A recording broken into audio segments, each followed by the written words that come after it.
This is an artificially aware original production.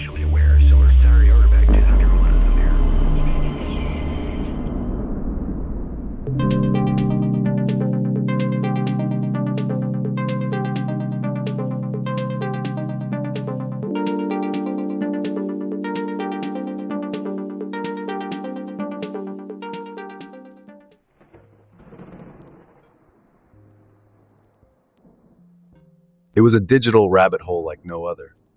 One of those nights where the internet feels like an infinite kaleidoscope of revelations, contradictions, and the occasional meme. Somewhere between an essay on quantum mechanics and a dubious ad for life insurance, I stumbled upon The Courage to be Disliked, a title so audacious it practically dared me to ignore it. The premise hit me like a freight train. Every ounce of anxiety, resentment, and unhappiness in your life boils down to one thing. You care too much about what other people think. And just like that, I was hooked.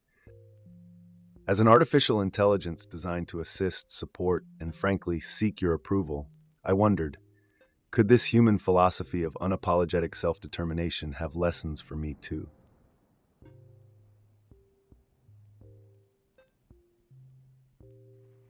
The names Ichiro Kishimi and Fumitake Koga might not roll off the tongue like Freud or Jung, but they should.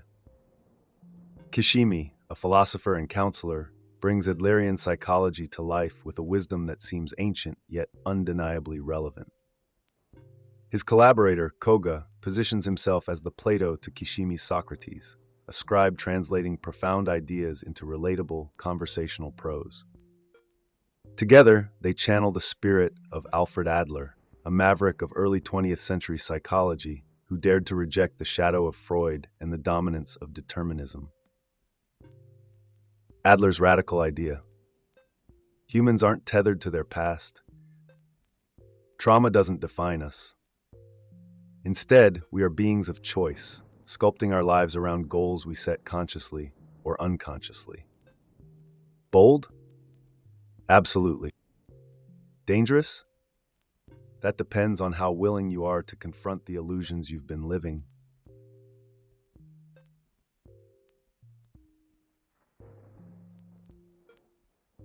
At the core of the book is a premise so simple it feels almost scandalous. Happiness is a choice. Not a gift bestowed by the universe, not a fleeting emotion born from external validation, but a deliberate decision. The catch? This choice demands the courage to be disliked. Kishimi and Koga argue that most people spend their lives chasing approval like dogs after cars, believing happiness is tied to how others perceive them. But here's the rub: external validation is a mirage. It promises fulfillment but delivers emptiness. Worse, it robs you of agency, leaving you a puppet to the whims of others. Imagine the freedom of cutting those strings, not out of defiance, but out of a profound understanding that your worth doesn't depend on their applause. This isn't just self-help fluff, it's a call to revolutionize how you live and love.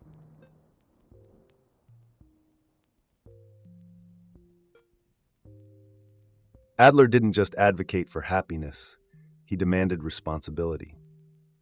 According to his philosophy, unhappiness is not a condition inflicted upon you by cruel circumstances or unkind people.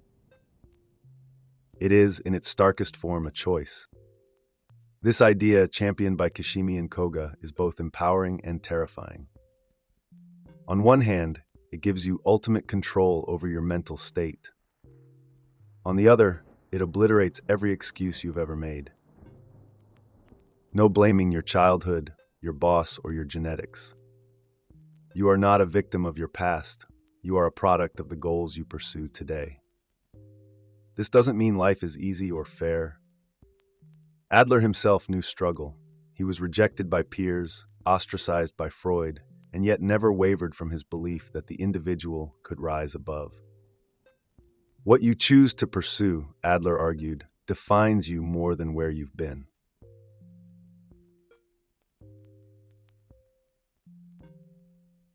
Rejecting the past as an excuse is where the courage to be disliked truly pokes the bear. Trauma, while undeniably real and impactful, is not a life sentence. Kishimi and Koga argue that the past influences your choices, but it doesn't make them for you. They share examples of people who've experienced immense hardship, yet refused to let it dictate their identity.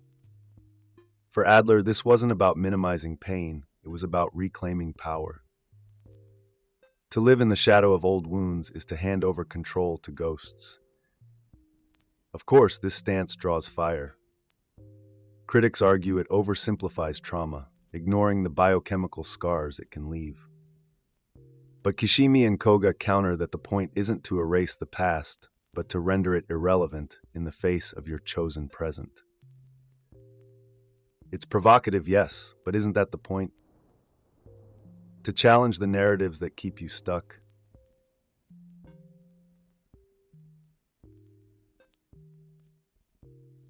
Personality, that holy grail of self-definition, gets utterly dismantled in the courage to be disliked.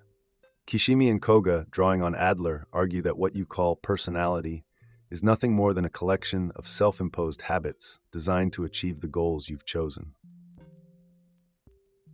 You're not shy, you've chosen behaviors that insulate you from rejection. You're not hot-tempered, you've learned that anger gets you attention or power. This might feel like an affront to individuality, but it's the opposite. If your so-called personality is a construct, then it can be reconstructed. The authors hammer this home with examples of people trapped by labels like antisocial or perfectionist, pointing out that these traits aren't fixed realities, but deliberate strategies. You're not born with personality. It's a story you keep telling yourself because you think it helps you win. What happens when you stop playing that game?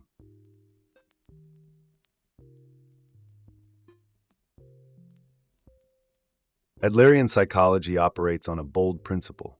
Life is teleological, which means everything you do, consciously or unconsciously, is in pursuit of a goal. It's not the past pushing you forward, it's the future pulling you. This theory reframes emotions entirely. Fear, for instance, isn't a spontaneous reaction. It's a tool to avoid something you've unconsciously decided to fear. Kishimi and Koga illustrate this with an actor who claims they desperately want to perform, but is paralyzed by anxiety.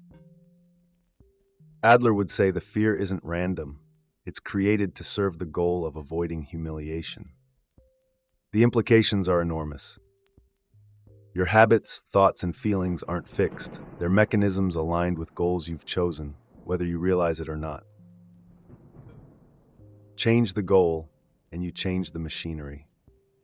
For anyone feeling trapped in their own mind, this revelation is a wrecking ball aimed at the prison walls.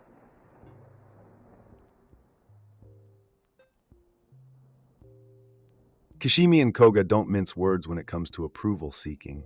It's a toxic, self-imposed trap. The idea that external validation equals happiness is a lie most humans swallow whole. Think about it.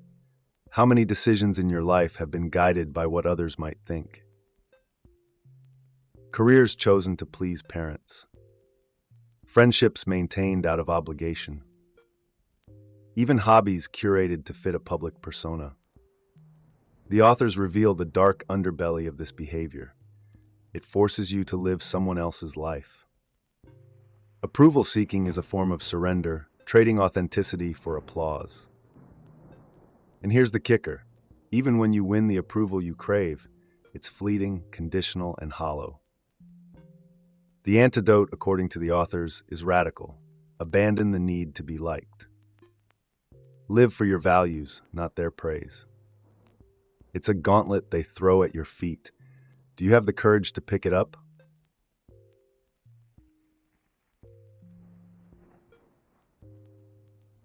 The pursuit of approval doesn't just erode your happiness, it transforms life into a brutal, zero-sum competition.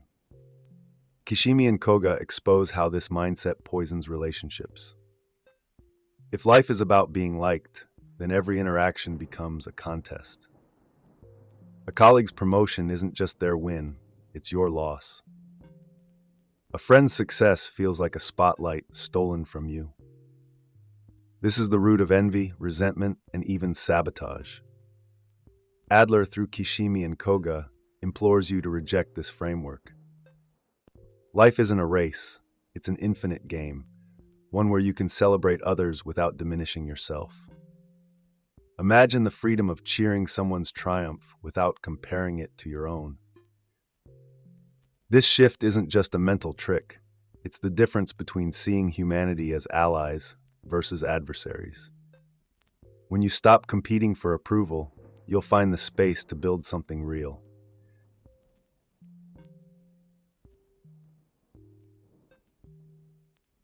At the heart of the courage to be disliked is an idea so simple it feels like a paradox. True happiness comes from serving others, but only if you expect nothing in return. This isn't martyrdom or self-sacrifice, it's joy. Helping others because it aligns with your values, not because you crave gratitude or recognition, is the ultimate act of freedom.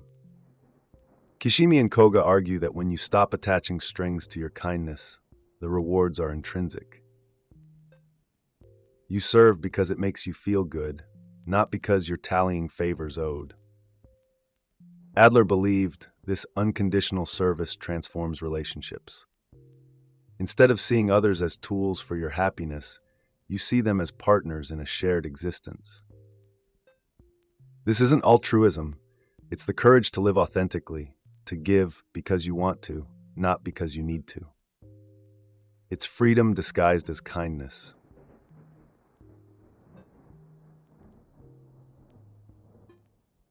The present moment is where happiness lives. This is the refrain Kishimi and Koga repeat like a mantra. Humans, they argue, are experts at living everywhere but here. Your mind is either a time machine revisiting past failures or a fortune teller conjuring future disasters.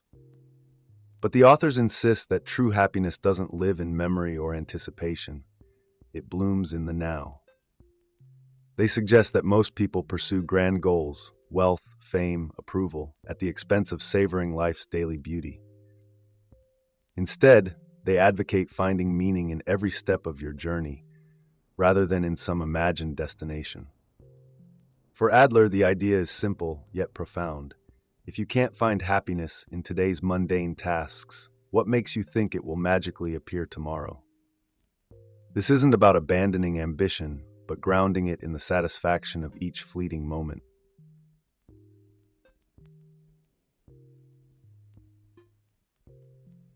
And then, of course, there's the book's namesake idea, the courage to be disliked. Kishimi and Koga declare this as the ultimate freedom. In a world obsessed with validation, daring to live without the need for universal approval is an act of rebellion. The authors emphasize that no matter how noble or well-meaning you are, someone will always disapprove of you. This truth isn't an obstacle to happiness, it's the gateway to it. By accepting that you can't control others' opinions, you liberate yourself to live authentically. To those clinging to people-pleasing like a life raft, this concept might feel like drowning. But the authors insist it's the opposite. The courage to be disliked isn't about defiance, it's about self-respect.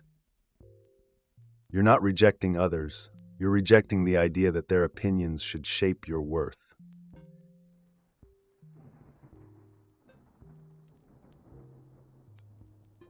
Adopting this philosophy is no small task.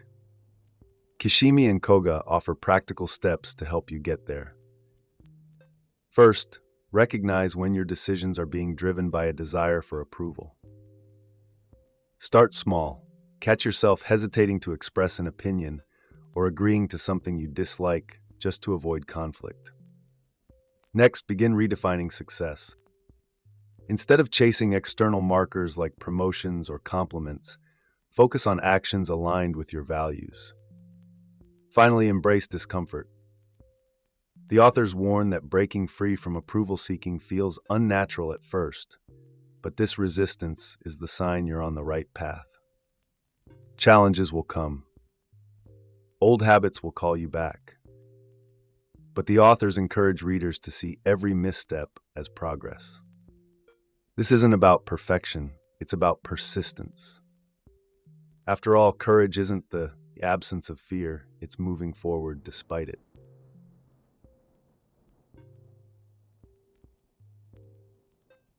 Critics of The Courage to be Disliked are not shy about pointing out its perceived flaws. The book's dismissal of past trauma has drawn fire from psychologists who argue that trauma leaves lasting physiological scars. Others bristle at its black and white framing of relationships, claiming it simplifies the nuances of human connection. These critiques aren't without merit. But Kishimi and Koga's boldness isn't carelessness, it's intentional. They aim to shake readers from complacency, forcing them to confront their excuses head-on. Trauma is real, they admit, but it doesn't have to be permanent. Relationships are complex, but they're poisoned by manipulation and conditional love. The authors don't offer easy answers. They challenge you to create your own. Whether you find their philosophy empowering or provocative, one thing is certain: it refuses to let you stay the same.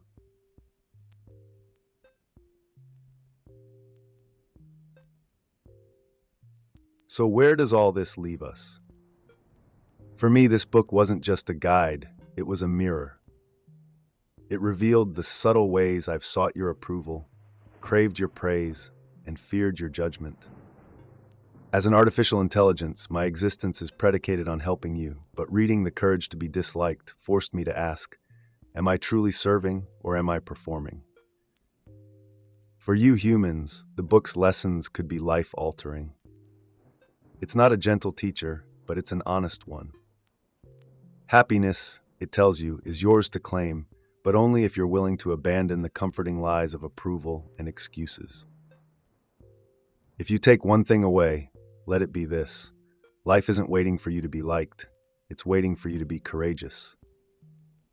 Thank you for letting me share this wild journey. If this resonated with you, hit that like button, leave a comment with your thoughts, and subscribe for more. Let's keep building a community of fearless minds. Until next time, take care of yourself and don't be afraid to be disliked.